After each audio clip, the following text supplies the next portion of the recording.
कानपुर में कुछ अतिवादी लोगों ने सरेआम एक मुस्लिम रिक्शे वाले को पीटते हुए जय श्री राम के नारे लगवाए और सड़क पर उसका जुलूस निकाला। कानपुर की एक बस्ती में दो पड़ोसी कुरेशा और रानी के परिवार में बाइक लड़ने से झगड़ा शुरू हुआ था। इसमें कुरेशा ने रानी पर मारपीट की एफआईआर की तो रानी ने कुरेशा के लड़कों पर छेड़छाड़ की एफआईआर की। अब बजरंग दल इसमें कूद पड़ा और उसने वहां जाकर प्रदर्शन किया। पहले ही रिपोर्ट देखिए।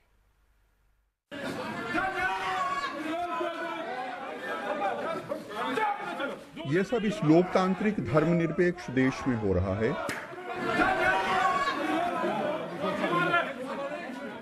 पिटते हुए बाप को बचाती हुई उसकी बच्ची उसे लिपट कर रोती है, लेकिन धर्म के नाम पे ये करने वालों को उस पर रहम नहीं आया। पिटने वाले अफसार पे ना कोई आरोप है, ना उनके खिलाफ कोई एफआईआर। हमलावर कुरेशा बेगम के घर उनके बेटों को पकड़ने गए थे, लेकिन उनके बेटे नहीं मिले, लेकिन सड़क पर उनके देवर अफसार हाथ लग गए। घटना के पहले बजरंग दल ने वहां एक सभा की और ये ऐलान किया, हम हिंदू समाज को आहत नहीं होने देंगे। हम अपने सनातन धर्म को बचाने के लिए स्वयं सक्षम हैं। अगर हमारा हिंदू परिवार किसी भी प्रकार से परेशान रहेगा, हम उसके लिए खड़े हैं। कानपुर के कच्ची बस्ती मोहल्ले में कुरेशा और रानी अगल बगल रहती हैं। यह झगड़ा रानी के दरवाजे में कुरेशा के लड़के की बाइक लड़ने से शुरू हुआ था। 12 जुलाई को कुरेशा ने रानी और उनके पति पर मारपीट की एफआईआर लिखवाई। 31 जुलाई को रानी ने कुरेशा के 3 लड़कों पर छेड़छाड़ की एफआईआर करवाई।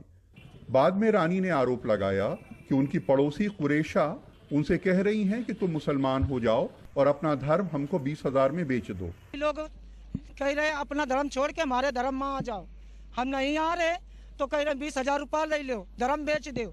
धर्म नहीं बेच रहे तो कह रहे तुमको रहना दुश्वार कर देंगे, वहाँ डरेंगे, जान तो मार देंगे, कहीं इधर से पल्ली नोचते, कहीं उधर से पल्ली नोचते। पुलिस दोनों की एफआईआर दर्ज कर जांच कर रही थी। तभी किसी की राय पर रानी बजरंग दल के लोगों से मिली, जिन्होंने उनकी बस्ती में प्रदर्शन किया। लेकिन कुरेशा कहती हैं कि रानी के दरवाजे से बाइक लड़ने से शुरू हुए झगड़े को सांप्रदायिक रंग दिया जा रहा है।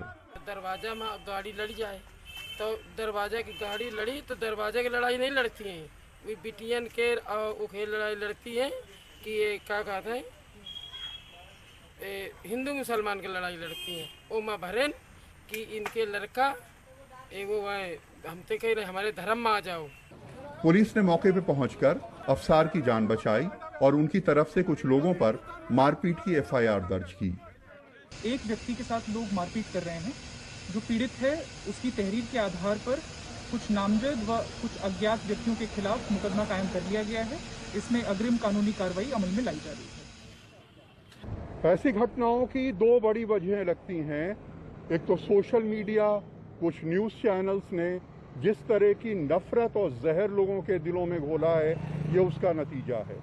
दूसरा ये कि बहुत सारे लोगों को ये लगता है कि अगर वो ये करेंगे तो शायद सियासत में आगे बढ़ जाएंगे। कानपुर में आलम, अरुण अग्रवाल और कैमरामैन राजेश गुप्ता के साथ कमाल खान, एनडीटीवी इंडिया। और हमारे साथ हमारे सहयोगी कमाल खान मौजूद हैं। कमाल, 2 पड़ोसियों की लड़ाई में एक ऐसे शख्स की पिटाई हो जाती जिसका इस मामले से कुछ भी लेना देना नहीं था और उसके साथ उसकी छोटी सी बच्ची, जिस खौफनाक महसूस वो कर रही होगी जब इस तरह से उसके पिता के साथ बदसलूकी की गई। पहले ही तो ये बताइए कि वो पीड़िता, वो व्यक्ति कैसे हैं, कहां पर हैं, क्या जानकारी उनके बारे में? नहीं, देखिए, वो जिनकी पिटाई हुई थी वो शख्स अपने घर पे हैं। उनकी बेटी भी घर पे है और वो बहुत ज्यादा सदमे में है क्योंकि उनके पिता रिक्शा चलाते हैं, ई रिक्शा चलाते हैं। बच्ची बहुत छोटी है, उसने इसके पहले कभी कोई ऐसी चीज नहीं देखी थी कि कोई भीड़, उसके पिता रिक्शा की सवारी छोड़ करके वो अपने घर आ रहे थे और उसने इसके पहले कभी नहीं देखा था कि कोई भीड़ उनके पिता को घेर ले, बिना किसी वजह से उनको मारना शुरू कर दे, इस बुरी तरह पीट रही हो। तो ये सब देख करके बच्ची बहुत ज्यादा सदमे में है। और आप देखिए, इस तरह की जो वजहें हैं, एक वाकया हम आपको बताएं। अभी जो दिल्ली में नारे लगाए जा रहे थे आपत्तिजनक एक धर्म के लोगों के खिलाफ, उसमें जब कार्रवाई हुई तो उसके बाद एक संगठन है, उसके अध्यक्ष ने हमें फोन किया और कहा कि दिल्ली पुलिस ने जिनको पकड़ा है वो गलत लोग हैं, मुझे पकड़ा जाना चाहिए था। मैं नफरती हूं और मैंने नारे लगाए थे, आप अपने चैनल में बता दीजिए कि मुझे पकड़ा जाए। तो आप सोचिए कि कोई शख्स अपने को नफरती कह रहा है, इसको वो अपने लिए एक तमगा समझ रहा है नफरती होना। वो एक चैनल में फोन करके कह रहा है कि मुझे क्यों नहीं पकड़ा गया, वो गलत खबर दिखा रहे हैं, मैंने नारे लगाए थे, हमें गिरफ्तार किया जाना चाहिए। कुछ सियासी मकसद होगा इसके पीछे, शायद ये कहने के पीछे कहीं लगता होगा कि हम अपनी सियासत में आगे निकल जाएंगे, वरना इसके पहले तो कभी नहीं हुआ था कि कोई आदमी किसी दूसरे के अपराध के लिए वो कहे कि नहीं उसको क्यों पकड़ लिया, मैं नफरती हूं और मैंने नारे लगाए थे और पुलिस से कहो कि वो मुझे पकड़ ले। तो इस तरह की चीजें जो जब समाज में मान्यता जी, आपने जो बात कही कि जो एक सियासी फायदे की बात है, क्या उत्तर प्रदेश में चुनाव आ रहे हैं और इस तरह की सियासी फायदे की घटना क्या बढ़ेगी, और इस तरह के ऐसा होना तो नहीं चाहिए, लेकिन क्या शंका है? नहीं, देखिए ऐसी चीजें होती रहती हैं, अब प्रिडिक्ट करना बड़ा मुश्किल काम है, लेकिन बहुत बार ये देखा गया है कि ये चीजें जानबूझ के होती हैं। बहुत सारे लोग इस तरह की हरकतें करते हैं ताकि वो प्रचार में आ जाएं, उनको ये लगता है कि हमारा कुछ बिगड़ेगा नहीं, मुकदमा ही होगा, सालों 10 साल 20 साल 25 साल चलता रहेगा, कोई सबूत नहीं मिलेगा। वो गरीब बेचारा ई रिक्शा चलाने वाला आदमी जिसके घर के लोग झोपड़ी में रहते हैं, ये जो झगड़ा है, दो लोग परिवार हैं, दोनों झोपड़ी में रहते हैं, दोनों के घर में दरवाजे नहीं हैं, दरवाजे की जगह पे एक बांस का पर्दा लगाते हैं जिसको लोकल भाषा में ट्रैक्टर कहते हैं।